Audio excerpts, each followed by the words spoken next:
David Carter welcomed the opportunity to leave the office. Lately, the rigid structure of working at a small bank like First Capital had been wearing him down. Although his role rarely involved direct customer interaction, the daily requirement of a suit and tie made the job feel even more stifling. Casual Fridays hadn't made their way to the banking world, which only added to his growing dissatisfaction. It was hard to reconcile the idea that First Capital had extended a loan to Club Fantasy, a so-called gentleman's club just outside of town. Though the club was far from shabby, its upscale appearance stood in stark contrast to what you'd expect from such an establishment. The parking lot often boasted a lineup of high-end cars, even some classic models. But today, as David pulled his blue Honda Accord into the lot, it was eerily empty. The lot had been locked down since Monday when the sheriff shut the club down. Club Fantasy had gone bankrupt, and First Capital had foreclosed. David was there now to assess the building and its contents. He stepped out of his car and walked across the lot, key in hand, ready to unlock the padlock securing the front door. Luckily, the power was still on. Given the nature of the business, David suspected there were no windows, but the interior was surprisingly intact.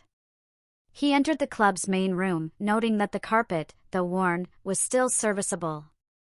The cocktail tables and plush chairs were all of good quality, and the bar appeared well-maintained and fully stocked.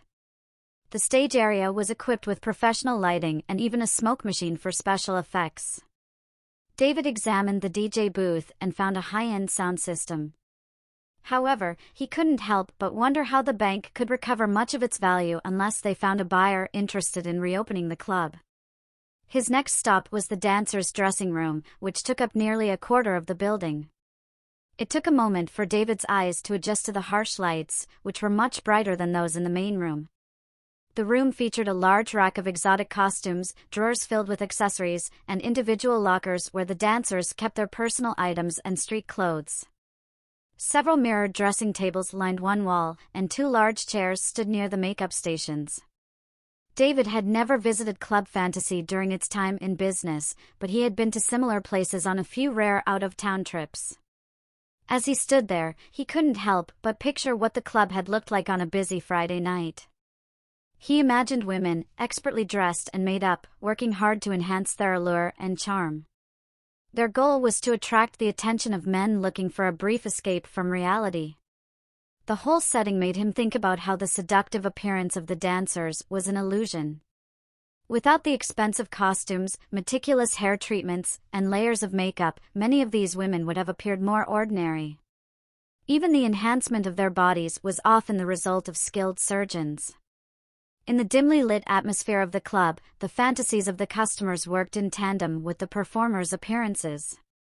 With the right wig, makeup, and padding, David thought to himself, he might even be able to pass as someone glamorous in the club's smoky, dreamlike environment. This thought took root in David's mind and quickly spiraled into a daydream. He wondered what he would look like dressed up. There were plenty of costumes and wigs nearby, including a few styled blonde ones.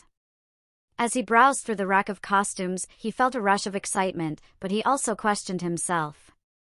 What was he doing? He could get in serious trouble if someone walked in. It seemed absurd, he was just a guy trying on a dress. He found a short, gold-sequined cocktail dress that seemed like it might fit if it stretched enough. David went to an empty locker to change, feeling nervous. When he was undressed, he noticed a gold G-string at the bottom of the locker. He slipped into it, though it wouldn't fit perfectly. He just hoped it would help smooth out the lines of the dress. Putting the dress on was a bit of a challenge. It fit, but just barely. David tugged the tight fabric over his waist and hips. The neckline was high, and the bodice didn't quite form to his chest, offering only the hint of a bust, nothing like the ample curves the dress was designed to highlight. He then grabbed a long, wild blonde wig from a stand, walked over to the hair and makeup station, and sat down. He struggled to adjust the wig, staring into the mirror and wondering what to do next. Suddenly, he froze. He heard footsteps approaching. Terrified to turn around, David tried to figure out who was coming up behind him. Something told him it was a woman, not a man. She stopped at the chair, and David saw her reflection in the mirror. She was an attractive brunette, probably in her 30s. She didn't seem at all shocked to see him there. "Ready to have your hair and makeup done?" she asked. David could only nod, feeling awkward. "Lean back, hon," she added.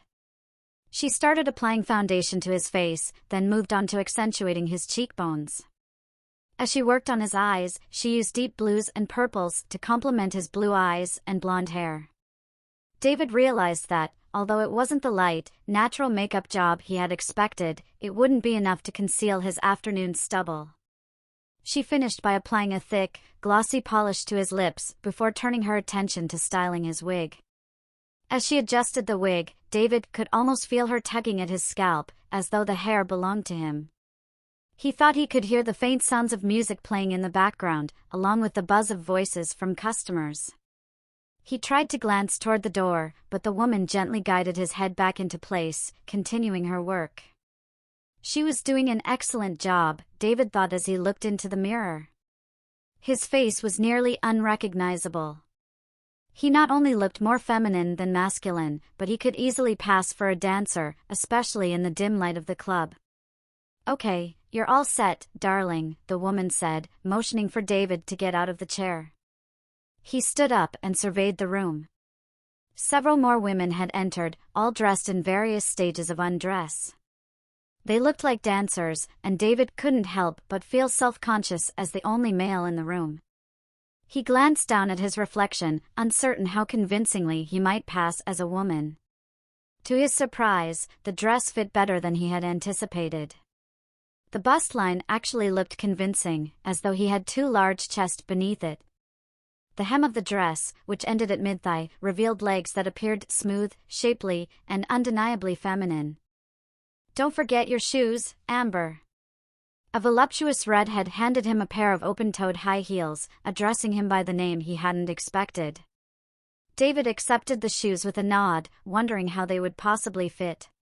The redhead clearly knew him, calling him Amber, which made him wonder if his appearance now resembled one of the dancers at the club. "Wait a minute!" The club had been closed, shut down, and locked up. Why were all these women here, acting as if it were business as usual? Absently, David slipped the shoes on, and to his astonishment, they fit perfectly. This couldn't be real. He must be dreaming. The door suddenly opened, and a heavy-set man in a tuxedo poked his head in. "Tanya, Amber, and Venus, on the floor, please. We've got some new customers." Responding to the name that now seemed to fit him, Amber swayed her hips and walked toward the door to the main room. The club was alive and operating as if nothing had changed. The room was dim, bathed in the haze of cigarette smoke. Amber stepped into the magical world where fantasy and reality blurred, barely touching but never fully merging.